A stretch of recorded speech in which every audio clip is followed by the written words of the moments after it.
What do coaches across America think of USC? Well, we got an indication today. We also got a football player who was headed to Auburn, and Auburn, they've done way too much on the recruiting trail in recent weeks. They have been a gold mine, but they miss on this one. A flip from the SEC's Auburn Tigers to USC. Trojan Conquest Live right here at the Voice of College Football. We appreciate all of you stopping by. And of course, these two get it done for us each and every week. Tim Prangley right next to me, Matt Zemek as well. Trojans Wire is the place to be each and every day from here on out, folks, through January 20th for sure. And then, of course, it's basketball season beyond that. So, yes, it's that time, Matt.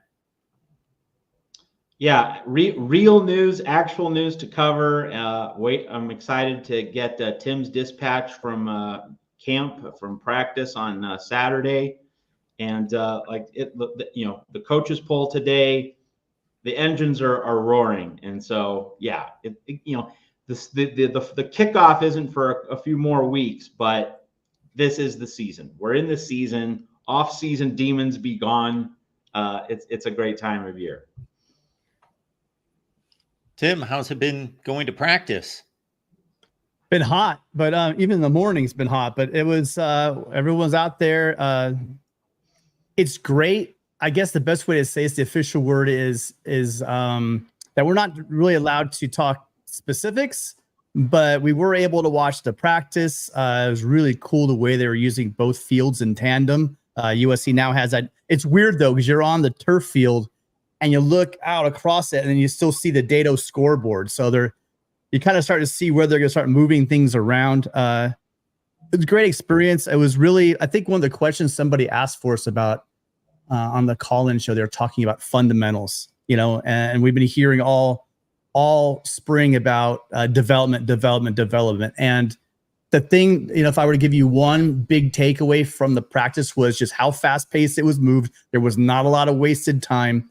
And in the individual drills, you really saw the attention to detail. You really see them laying down those fundamentals, laying down technique, emphasizing the little things, making sure guys every rep they take is an important rep, and they're hearing it if it's not. So a really, really great time being out there at practice, and looking forward for it to happen again. So you can give us details, Tim, on how the turf looks. The field looked beautiful. Yeah, the field looked beautiful. I mean, it's really cool side by side. I can tell you that. But other than telling you who's running with the ones, or details about who's play with whom, etc., we haven't been able. We're not clear to really talk about that. But you can use your imagination. I will say this: a lot of it I was not surprised by, but on the defensive side of the ball, there was some stuff that's interesting. It's if you've been listening to a lot of people that were making guesses as far as the defensive interior, things are shaping up. I can't really go into it, but it was very encouraging what I was able to see from that practice. I know we're not seeing everything, but it was really encouraging to see what we did see. What you'll have to do, Tim, is you can go the cryptic route and start diagramming your pictures, and you can point in different directions or put numbers next to guys' names or their helmets or something. Look, I'm not going to be the guy. It was made very clear to all of the media, and there were a lot of people there that are a little longer in the tooth than me, and everyone's kind of looking around the room like, who's going to be the idiot that screws this up? I'll tell you, it's not going to be me. So cryptic. If you want cryptic, you better have some master decoder ring out, because I'm not going to get. Yeah, I'm not going to ruin it for everyone. There's enough though you can take away from the practice while you're talking about other things and maybe not talking in specifics. You are getting insights you can use going forward when we do begin to talk about the matchups going into the season. Chad, you'll be happy to know that Tim's allegiance to the Voice of College Football is even surpassed with his allegiance to USC. That's no doubt. No, that's true. You came in knowing that one. But yeah. All right. We also had a commit flip from Auburn, and this Auburn run of recruiting, and I'm not a recruiting guy. I do keep track of it, of course, But man, I have been seeing them reeling in top 50 to 100 players over the last couple weeks, like thinking, what has happened there? They have just come through a windfall. But one guy that they got an original commit on is a top 250 type player, offensive tackle Carde Smith. And the deal on him, as we look at the metrics, it's 6'5", 293 out of the state of Alabama. They're in Mobile, so deep in the South. And he has made his decision to come to USC for now.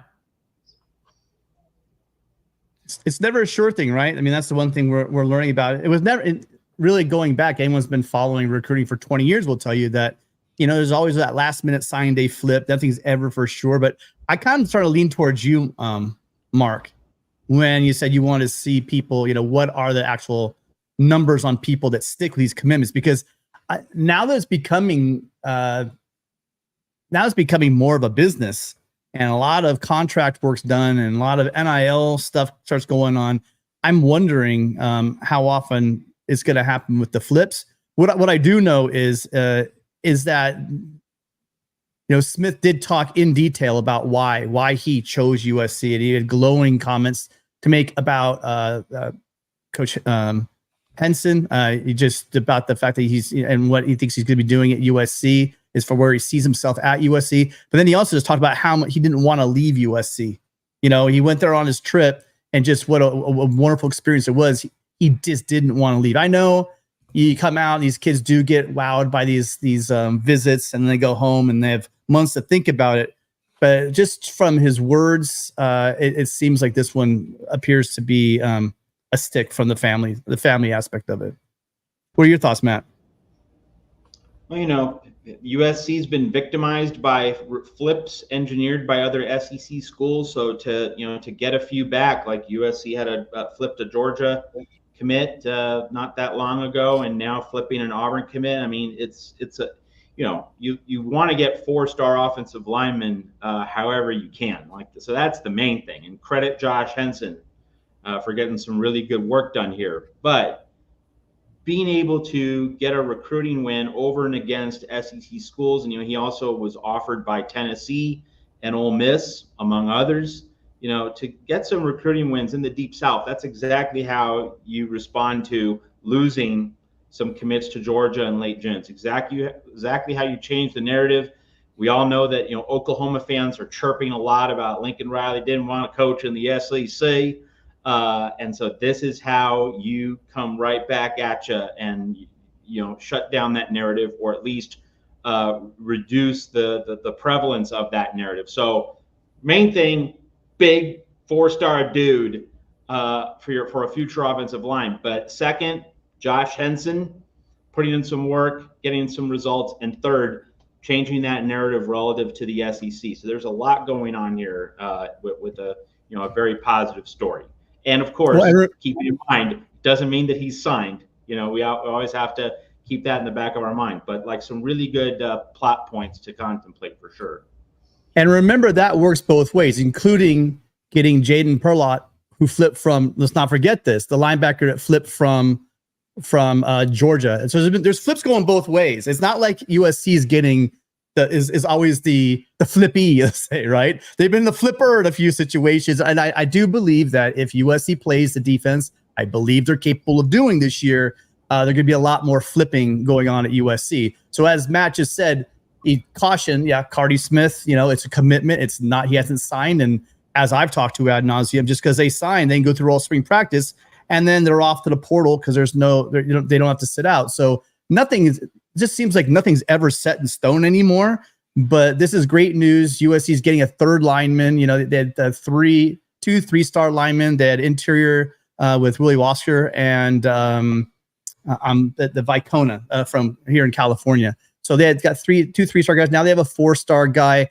And I mean, some of USC's best linemen in recent past have been 3-star guys. So you guys don't get hung up on 3-star, 4-star, this and that. A lot of our guys that came in as 3 stars have worked out just fine in recent years. And I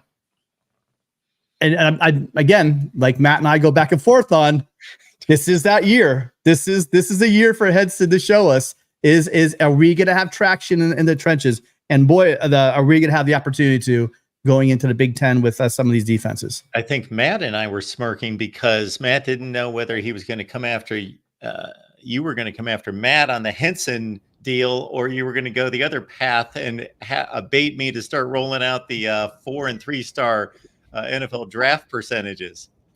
Yep, I thought we were going to have another star fight. Yep. Thank God we didn't. No, not tonight.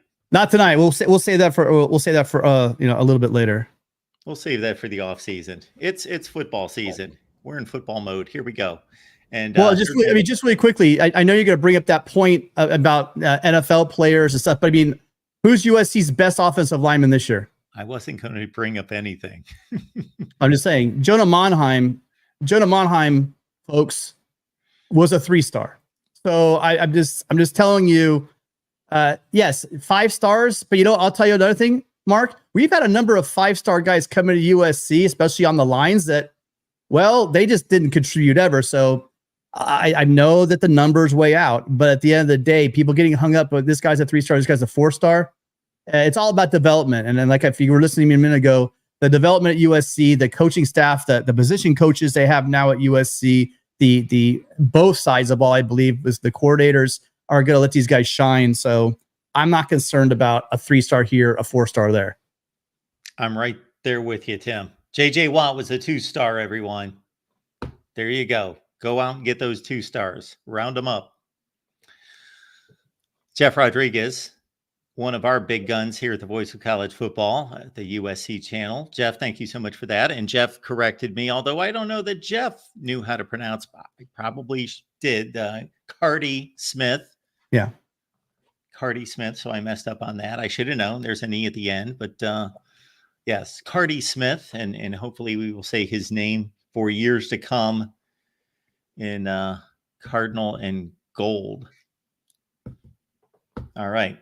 Let's get to the coaches poll. Why don't we? And then we will gather up some questions and comments there in the chat. Folks, you produce the show ultimately, so leave those comments and questions. But the coaches did release their poll. And while we are gaining each perspective here, starting with Matt, I'll let you guys dwell on this one. I posted a video over in the main channel, folks, to let you know what I think of the coaches poll that was just released, but more about what is the accuracy of these polls.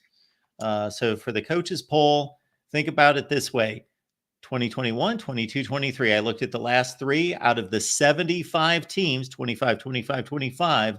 How many do you think landed in the final top 25 out of those 75 teams? 40. I was going to say I would say 40, 45. Yeah. Which seems pretty lousy to me, right? Yeah. 39. Guys nailed it. Well, again, when I'm looking at, I looked at glance. I scanned for USC right before we came on, you guys, like 2 seconds before we came on. I looked at the 25, and right away, I went down to SC at 23, and I just went, it is what it is, right? You have a season like last year. You got some question marks on defense. So yeah, we have question marks. Okay, so we're not going to be ranked very high. But then I look right down, I see Arizona ahead of us, a couple spots. Correct me if I'm wrong. Yes, they were able to keep T-Mac. They were able to keep skill guys. But didn't they just lose Jed Fish? Didn't they just lose a ton of linemen? I just don't understand the rhyme or reason why USC gets hammered the way it does. And I'm correct me if I'm wrong. What was Arizona's record last year? 10-3. So, the 10-3. But who they lose to? USC? We're not ranking the 2023 teams. Yeah, because 10-3 doesn't matter when your head coach is no longer there. They're up in Washington. Yeah. Maybe not. You know what? I gave my opinion to these two before we came on tonight, which is people can rank teams wherever they want preseason. Nobody's played. I don't care if San Jose State's number 1 and Fresno State's number 2 on down the line. Whatever you want to rank these teams preseason, it makes no difference to me because they're eventually going to play football. And if you've got a good football team, I care about them being ranked appropriately once they start playing. That's my concern. I understand your point, though, Tim. I did definitely understand your point. However, Arizona was a really good football team last year. And I think by the end of the year, most people would have thought that they were a slightly better team than USC, even though they lost earlier in the year. And they did keep Noah Fafita and their top receiver and their top defensive player as well. Well, they were losing. I'm not going to go into. I mean, that's fine. You lose your head coach more than anything else. Who was a big part of that offense, a big part of that Sure. Of what Arizona's product was, their entire culture, everything. I'm not saying they're going to be a bad team, but you would think losing your head coach and a number of guys on your defensive line and on offensive line would have an effect on where you'd be ranked. I don't know. I mean, I don't really go into detail about these coaches polls or not. I think some of these guys, they must be looking at last year's record and throwing it together because some of it doesn't make sense. We are. And the problem also is when you rank people really low, there is kind of a perception, if you start up in the top 10, I mean, USC was in the top 10 for their first 5 games last year. Think about that one. Well, sure, and they were undefeated, right?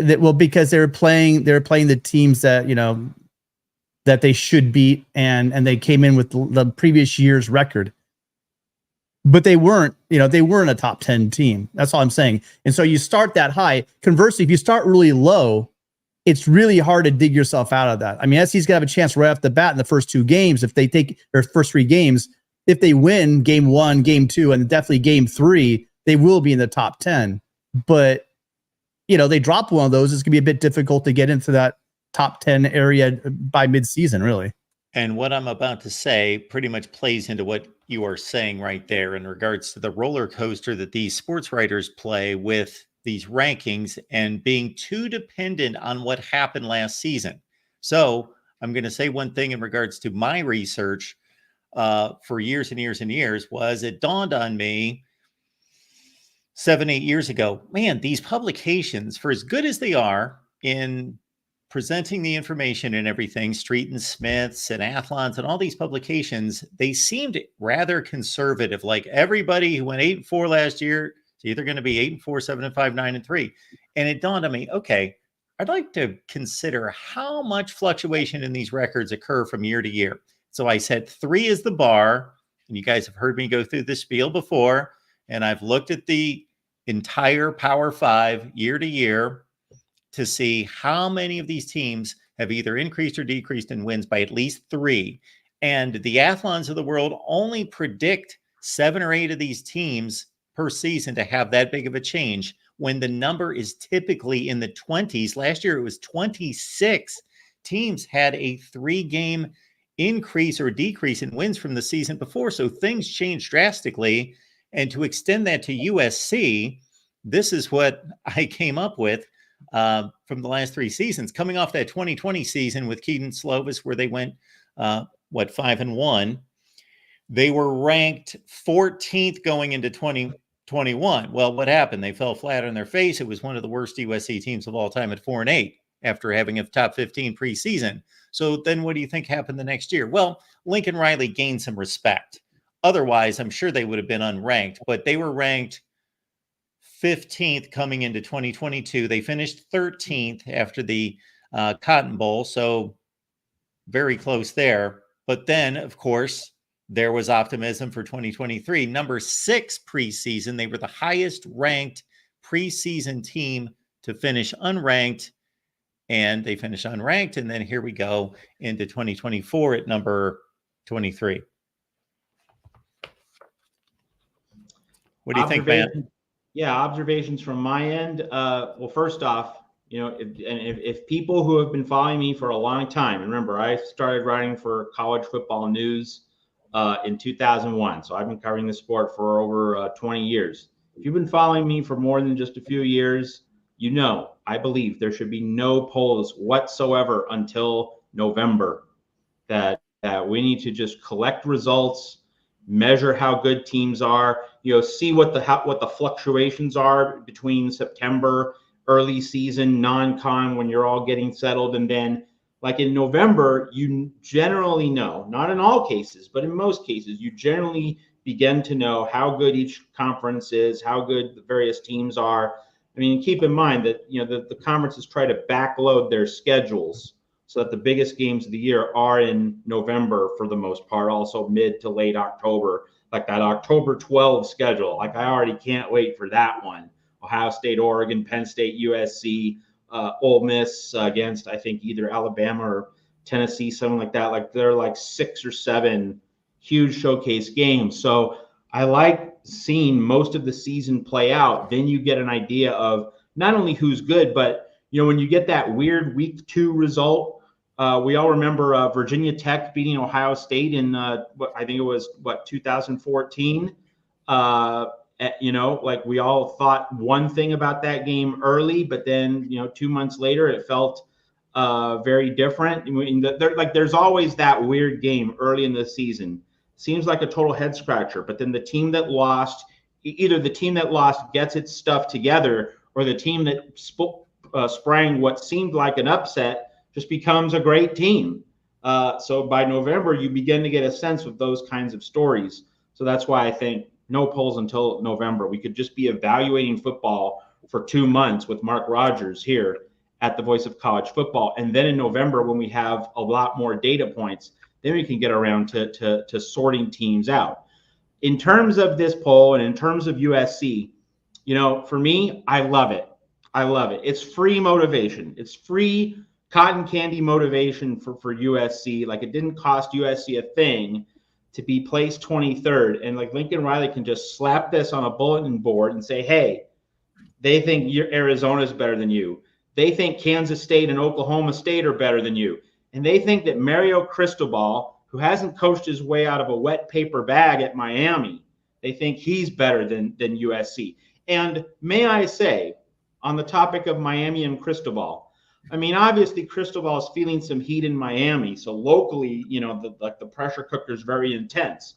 But among national pundits and national columnists, it seems to me that there's so much more focus on Lincoln Riley's stumbles and how urgent a year this is for him at USC than it is for Mario Cristobal at Miami. Am I wrong? That just seems to be my sense, that there's a lot more ink being spilled about Lincoln than about Cristobal. And yet if we're going to compare the two at their current stops, not talking about Cristobal at Oregon, if we're comparing Lincoln at USC versus Cristobal at Miami, like it's not even a contest.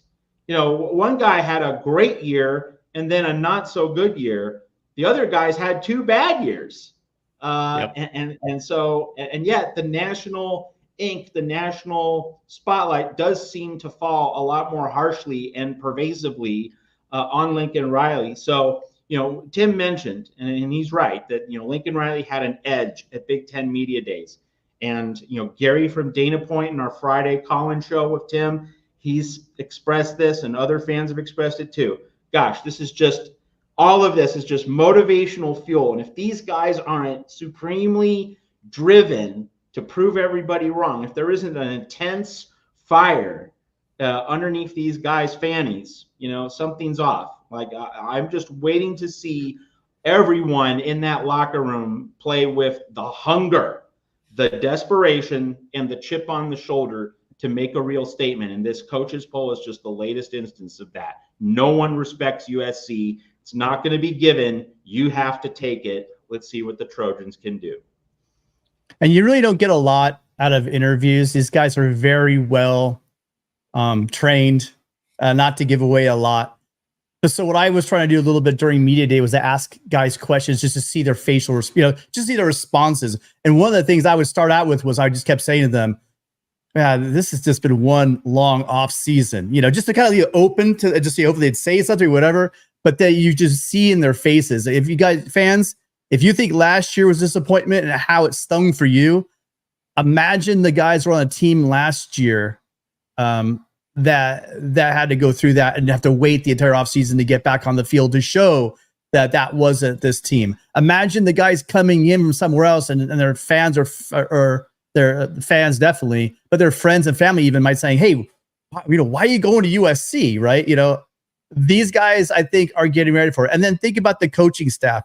I think this coaching staff knew what this team could be, and that they did fall short of where they wanted, regardless of the reasons last year. They did fall short of expectations.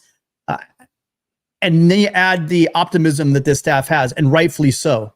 Having the defensive staff they put together going into their first year in the Big Ten, I think they have a lot of reason for optimism. So I think they're all ready to get out there. And I think, once those pads get on and once they start hitting, I think it's going to become more and more real every day for them. I also think, Matt, just to extend in your point about the comparison in terms of media scrutiny, Lincoln Riley, Mario Cristobal, not only obviously is Riley had a better 2-year stay at USC than the comparison with Cristobal, 1 game under 500 at Miami, but obviously Lincoln Riley is the much more accomplished coach overall. It's not even comparable. I just think there's an anticipation that even though I don't think most observers believe that Miami is a better football team or much of a better football team, they just think USC is going to the Big Ten, the big bad Big Ten, and they're going to have to deal with it, as opposed to Miami's got a cush schedule. They've got an easy schedule. They just flat out do. They just really, it's Florida State. Virginia Tech is their second most difficult ACC game. They open with Florida, who I think is a talented, quality team. Their record's going to not show that, but they pretty much have a 3 or 4 game season, and that's it. That's stretching it. That is true, and I know that you studied ACC players in the off season, and there are a lot of first team All ACC type guys on that Miami roster. But Mario Cristobal got some highly rated guys last year, and he couldn't do anything with them. And remember, this is the guy talking about Cristobal. This is the guy who, remember, when he was at Oregon, he didn't take a knee against Stanford, and he had that Joe Pisarcik moment and lost to Stanford. You would think that once one of those instances would be enough for him to learn his lesson. But no, the Miami Georgia Tech game, it happened again. He went down that same road again. So he was but I think the Giants coach in '78 was Bill McVay, I think. So he Bill McVay'd himself twice. I think it was Ray Perkins, wasn't it? I don't know. Perkins hadn't gotten there yet. It was not Perkins. I think the last name was McVay. And I'm not sure if Bill McVay was like a grandfather of Sean. I don't think there's a family relation there. Because Bill Parcells got there in '81. I think was his year. That sounds right. And 3 years after coaching at Air Force, one of the great, seldom known facts about college football, that Bill Parcells coached a year at Air Force.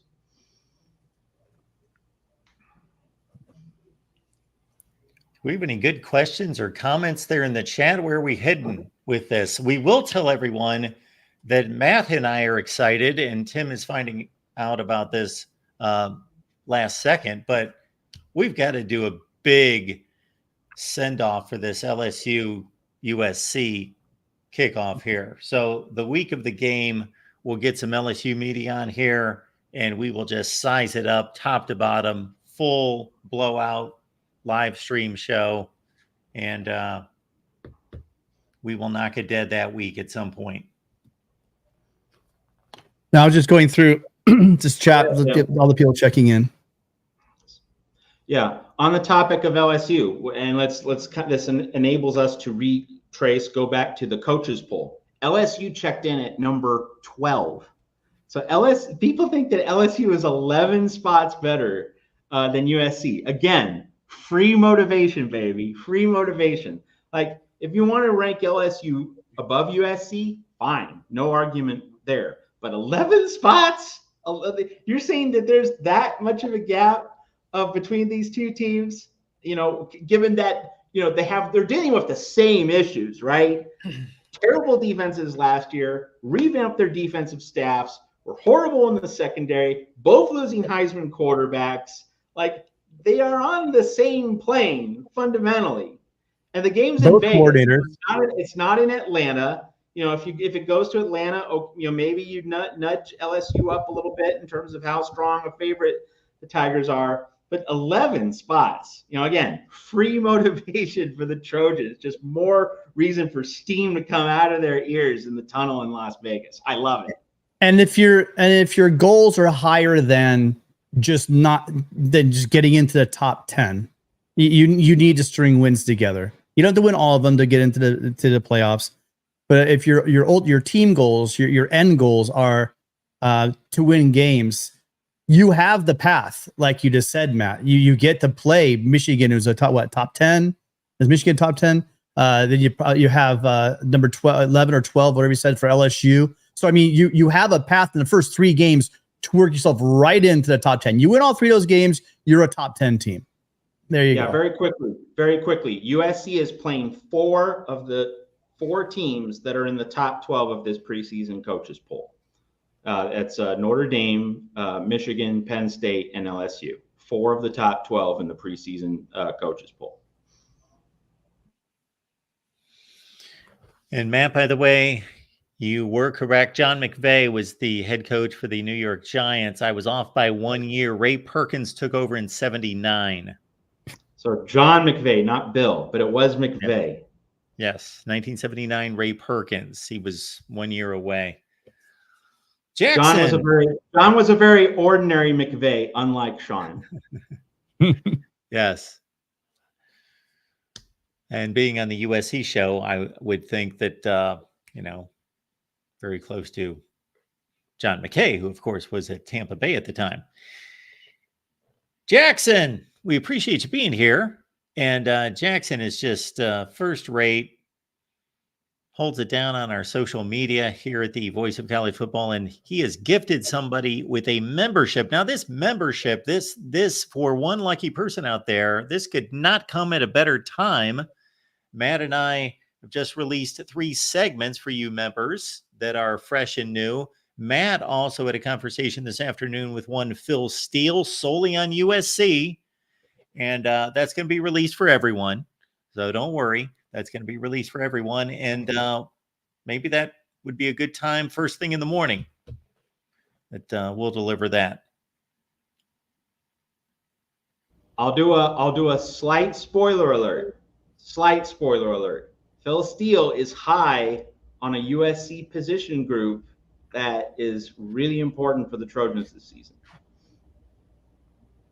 Semi-spoiler, little teaser there, but not a full giveaway.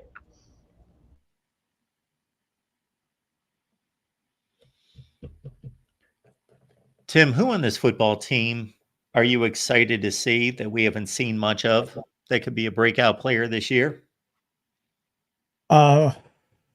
Well, so if we're talking about exciting positions, I would say that Mekhi Lemon is a guy that was, I think, a top 50 recruit, if I'm not mistaken. He wasn't a 5-star guy, but he was a high 4-star guy, if I'm right.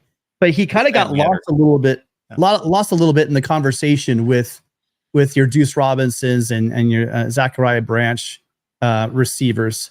But, he and Jacoby Lane are the guys that, are going to be the pieces that people are going to see that maybe we don't know too much about. We did see both of them make some plays, not, a lot, but the plays they did make were eye openers in that Holiday Bowl.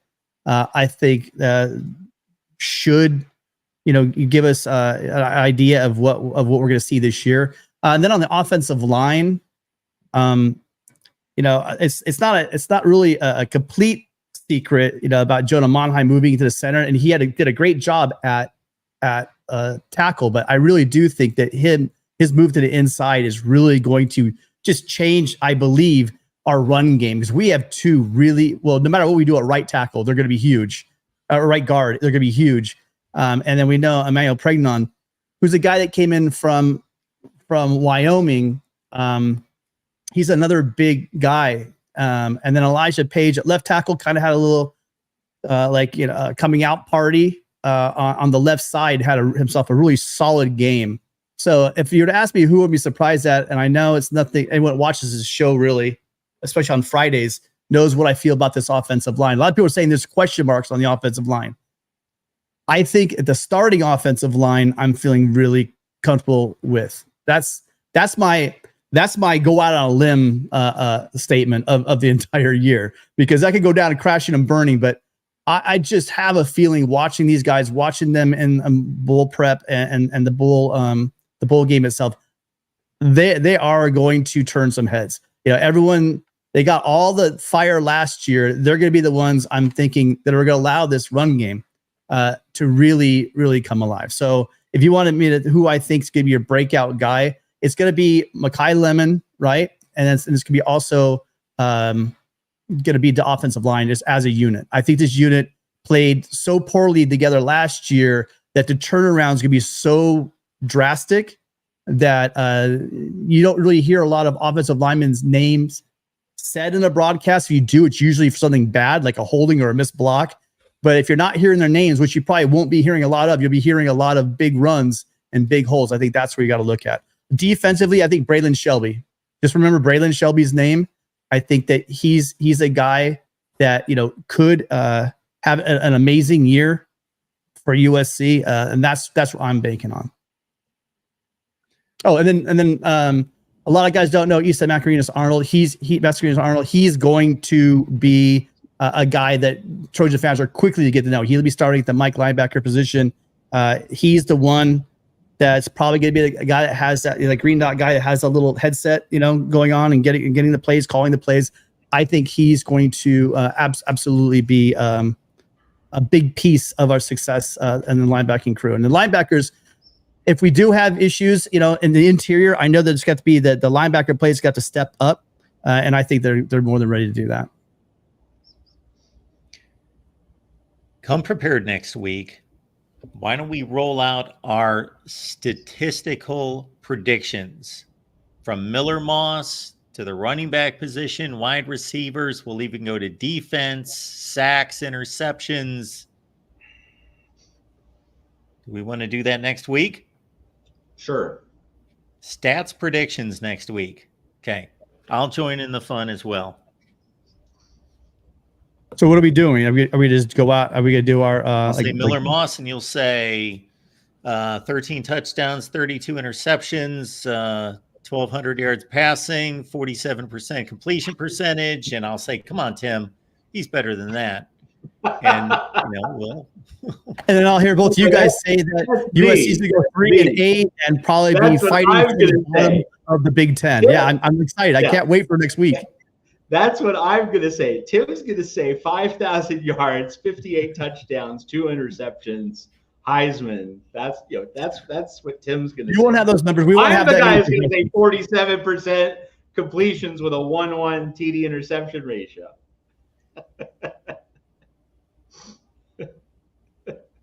Sometimes I wonder what I'm doing here, folks. We keep you grounded, Tim. We keep you in the real world. Nothing too otherworldly about what I just told you guys.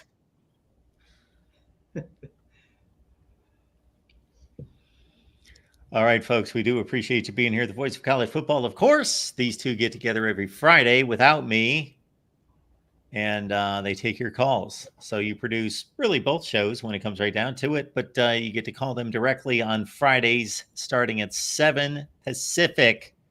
So I think most of you are aware, but for those of you who are not, make that a staple, because very soon that's going to be leading right into Saturday, which really amps up the excitement. Yes, and because of our NIL director, Adam Lamparello, our Friday shows have been going at least 2 hours for the past several weeks. That's thanks to Adam. He runs a very efficient collective for the Conquest Colin show at the Voice of College Football. And we thank Adam very, very profoundly. Absolutely. All right. Anything else on deck for us tonight, guys? Well, let's pick apart this LSU game because we'll be able to spend more time on it in the weeks ahead. But and speaking of Adam asked about the matchup between the USC defense and the LSU offense. And Tim has a story that I'm going to publish Tuesday morning at Trojans Wire about the USC secondary against the LSU receivers. And it's really fascinating to contemplate, just because these teams had superstar level skill position talent in recent years. Obviously, with Jaden Daniels and Malik Neighbors, LSU had 2 of the top 5 picks in the 2024 draft. Now LSU is losing that, but still, like, LSU alongside USC has a track record of just creating elite NFL top 10, top 15 wide receivers like nobody's business. So obviously it's an interesting plot point. But the question Adam asked us on Friday on the Conquest Collins show was, just how should USC and Danton Lynn and Eric Henderson go about handling LSU? And it's not an easy answer. And to be more specific about it, I don't mean like it's a one size fits all answer. I think that to a certain extent, you need to keep things simple. And I know that Tim has talked about Danton Lynn creating the appearance of complexity, but with simple underlying principles. That's obviously going to factor into what USC tries to bring to the table. But to a certain extent, USC will need to figure out in the first quarter, maybe first half, what its players are capable of, and then you hope that USC can just stay close in the first half, and then at halftime, then we can really see Lynn and Coach Henney and the rest of the defensive staff make some adjustments. So I think, as I think about this game more, and as I continue to think about Adam's question from Friday about how the USC defense should get at the LSU offense, Pete Carroll is fond of saying, can you win in the first quarter? No. Can you win in the second quarter? No. I actually think that there are plenty of games in which you actually can win in the first quarter. You actually can win in the second quarter. I mean, if you go up 21-0, if you punch someone in the mouth early and often, you can win the game in the first half. But I think for USC, this is a game where you want it to be 60 minutes. You want it to be a game where you set up the first half, you play the first half to set up the second half. Because I think that with all the moving parts on defense for USC, I think this defense is going to mature and evolve and become really, really good over the course of the full season. But in week 1, you might have a lot of rough edges, and that's the great worry, that the end product in late November might turn out to be really good. But in week 1, you could have a car crash. That happens to plenty of college football teams. And so just all the unknowns on this defense, I think if USC can get to halftime relatively even, that's when the value of the defensive staff sizing up 30 minutes of football, then making relevant adjustments which, let's remember, never happened under Clancy Pendergast, never happened under Todd Orlando, and sure as hell never happened under Alex Grinch. Now you get that defensive staff in the room at halftime of a close game against LSU. That could tip the balance. And so, I do think there are games you can win early, but I think for USC, this is a game where you want to be close at halftime to set up the second half and to really show what this defensive staff is capable of in terms of halftime and mid-course adjustments. I wouldn't mind a big lead at halftime, actually, because our one concern, Matt, is the depth of defensive line. I mean, I know what's funny about that. It's an actual fact. So you don't want a game where you're hanging on in the fourth quarter, because we will not have the depth of a lot of the other teams. I'll be laughing mid-season, boys, when you guys get to see USC's offense absolutely smash. You have no idea what I'm laughing at. Defenses. That's going to be my fun time. So I'm enjoy. laughing at the comment that you would like a big lead at halftime. Well, of course you'd like a big lead at halftime. I think you would like a big lead at the end of the game as well. Of course.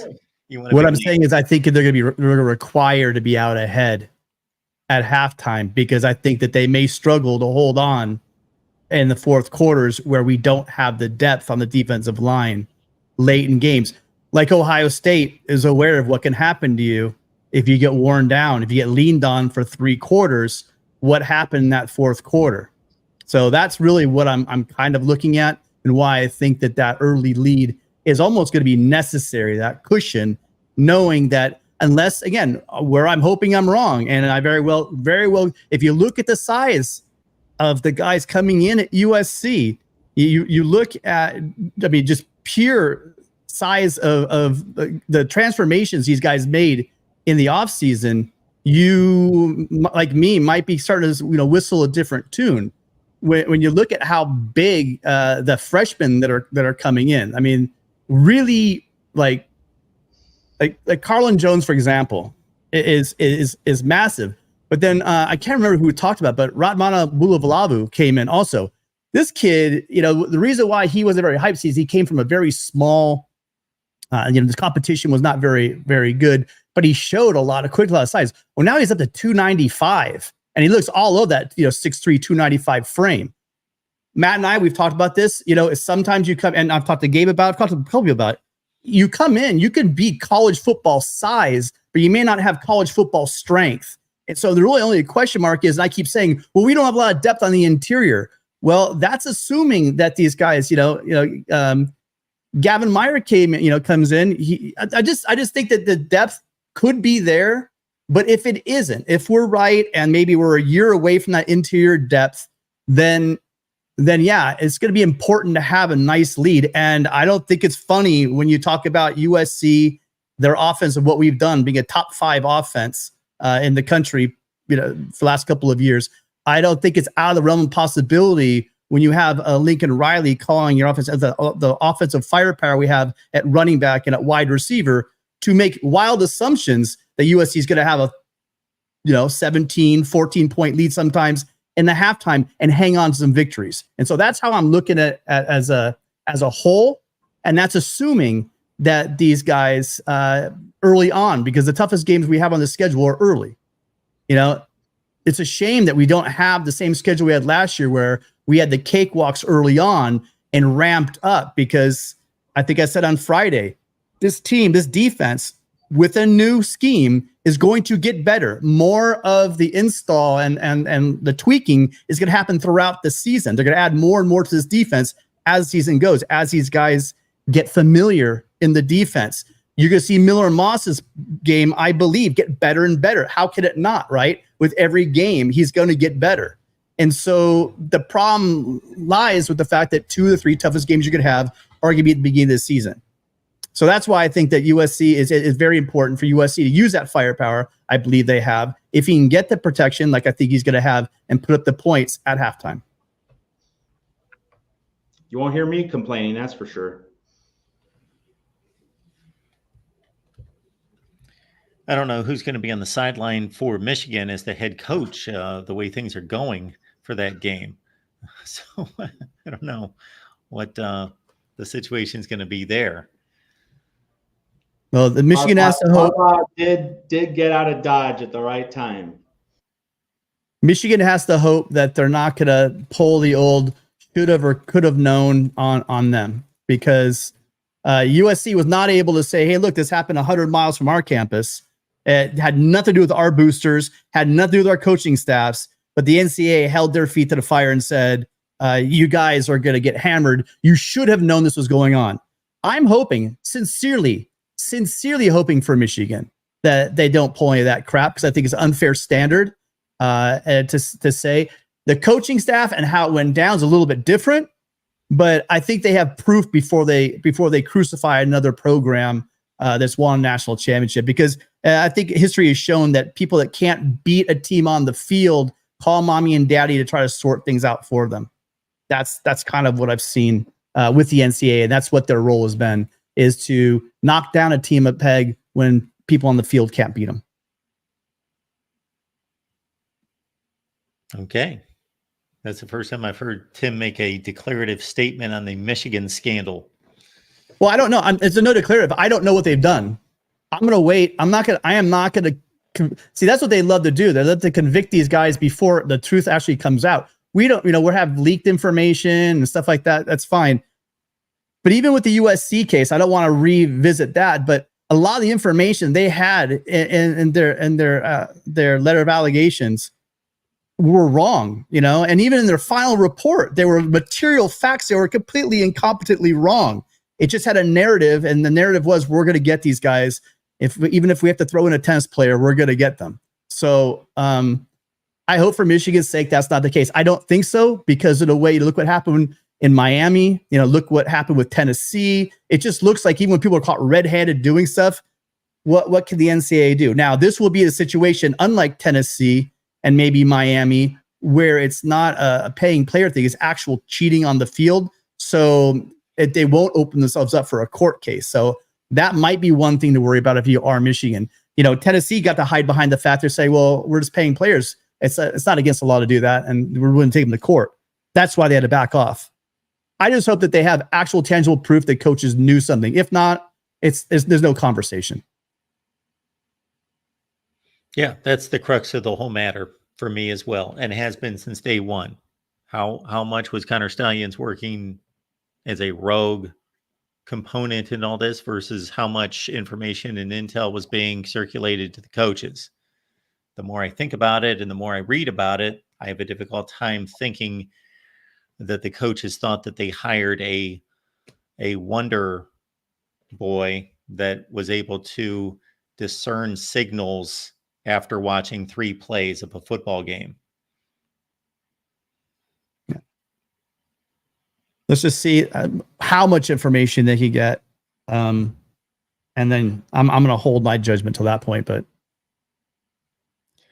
I also think, just as a matter of good ethics and hiring practices, that what organization would be hiring an individual with the resume and the LinkedIn profile that guy threw out there. But that's me. What was his title? Well, it was a very boastful LinkedIn profile about his espionage skill set and all that he could do and what he could accomplish. But I mean, no. At Michigan, what was his title on the staff? It wasn't an analyst, I don't believe. Some kind of support staff position. I don't remember his exact title. I bet they'd be a little more discerning if he was actually on the coaching staff than if he's just some low-level staffer person. Well, he was standing right next to the defensive coordinator in some of the pictures that were taken on the sideline in big games. And that means? Well, that means that, like, I can't wander onto the field and stand next to the defensive coordinator against Ohio State. No, but if you have a sideline pass, you can. I don't think they're allowing me to stand next to a Mike McDonald on the side. I meant a staff. I mean, on the staff. I don't mean like press pass or a VIP, like visitor pass. I mean, like, it doesn't prove anything what I'm stating. I'm just saying it's a bit odd that if he's such a low end of the totem pole guy, that he had such a prominent position on the sideline through many of these games.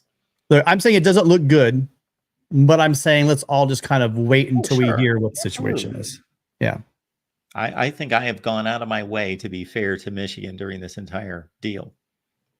Well, once the cheating, we know that there was cheating, so let's not be vague about that. There was cheating. Now, if it had an impact and who knew about it, but once that was taken away, Michigan went on and won a national championship, I believe fair and square, after that was removed.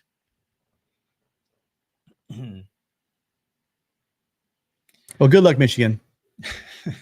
and that's the NCAA. I'll just leave it there. Then we can move on. And they're talking about, Sharon Moore coming up with another suspension. Can you imagine a program that, well, they already had their head coach suspended for 6 out of 12 games this past season, and then they could have another head coach. Have we ever seen that before? Like 9-game suspensions within a year and a couple games? Do you think we see any? When do we? If there are going to be suspensions coming down, when? I mean, we're talking down the road, so I don't think that affects them this year. Do you believe so? I don't know. The decision that was made at the end of the season to take Harbaugh off the sideline, boy, that came out of nowhere. And that was the Big Ten. That was the Big Ten. Yeah. intervening there. So that was different. We'll see. We will. All right, folks. I would just say that Sherrone Moore could just self-suspend could self-suspend for the Fresno State game as a gesture of goodwill. Wink, wink, nudge, nudge. Look, we're imposing a penalty, right? Right? You just opened up a whole other can of worms with me. My favorite thing is the programs that self-report. The programs that self-report are the ones that already got caught in the cookie jar. Someone already knows about it. It's inevitable, right? There's too many people, so they self-report. They did. You think these people are self-reporting? Level 1 and really serious allegations. Well, yeah, they'll throw the little ones out there to make the NCAA happy. But do you really think these programs, unless they know they're going to get caught, actually self-report? I'm sorry, color me skeptical about that. But if they can get away with it, they're going to get away with it. When they turn themselves in on the big stuff, again, not the little stuff, not stuff they know you get a slap on the wrist for. I'm not talking about that stuff. Because programs, by the way, right, they do that every year, don't they? Like most programs, once in a while will have something and they'll self-report some small violation they have, knowing that's not going to be a big deal. But whenever I hear we did the right thing, I'm not going to name the show. It was one of your shows, Mark, and it was a school that, I don't know, hypothetically was in the Pac-10, and they talked about their coach getting a show cause. They said, well, we self-reported. You self-reported because you were caught, and it was a matter of time.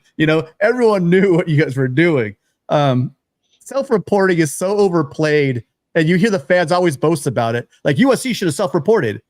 They didn't do anything. What are they going to self-report? Except for they maybe were understaffed with their compliance department. It's always fun to hear fans talk about how pious they are because they self-report and get the people who don't self-report. Tim's entirely correct, but in terms of a political play, it might be something for Moore and Michigan to consider. Let's remember that Harbaugh, he did have to miss the Ohio State game. All right, so that was a bit of a risk and required a bit of a sacrifice. But there was I believe Michigan played either Maryland or Indiana the week before. Maryland. So that was a way to. But he missed the Penn State game. He missed their three toughest opponents last year. That's true. Yeah, that's true. Maryland was a pretty good team, and on their schedule, they were one of the better teams. He was available though for the Big Ten championship game in the playoff, which if he hadn't served those 3 games late in the season, maybe you're thinking that that could have been problematic. So it's also like remember, Ohio State shouldn't have had anything to do with the Gator Bowl in 2011, but it played that game, and that's why Ohio State was ineligible for the 2012 Big Ten title game and national championship. Mark is obviously crushed, but that's a representative example. You self-penalize on the small things to see if you can avoid bigger hits. So Sherrone Moore, he could just take the hit, say, I'm not coaching that Fresno State game. I'm going to have nothing to do with the team that whole week. Because maybe you do that and it ensures that Moore coaches the Texas and USC games. Or maybe Moore is willing to take a Fresno State Texas hit to make sure that he's there for the USC game, which is the Big Ten opener. It's going to carry a lot of weight. So there's a lot for Michigan to consider. And USC fans are going to be paying attention here at the Voice of College Football. All right, folks. I believe that about does it. Again, it's Tim and Matt. It's Matt and Tim. It's Friday night. It's 7 Pacific, and it's your call-in show where you get to take your voices to the airwaves and hear from these two. And we'll be back here next Monday, and we are going to do a stats prediction show, among other things. And we will continue to try to pursue opponents for this season, although we pretty much come close to the doorstep of the LSU game, and all focus and attention goes to the LSU Tigers, and we'll do a big blowout that week. All right, guys. And my conversation with Phil Steele will be released later this week here on the USC channel at the Voice of College Football. You don't want to miss that. I will not miss it. Matt Zemek, Phil Steele. That's That's about as good as it gets right there. Absolutely. All right, everyone. Appreciate you being here. In the meantime, Matt and Tim on Trojans Wire. We'll see you Friday.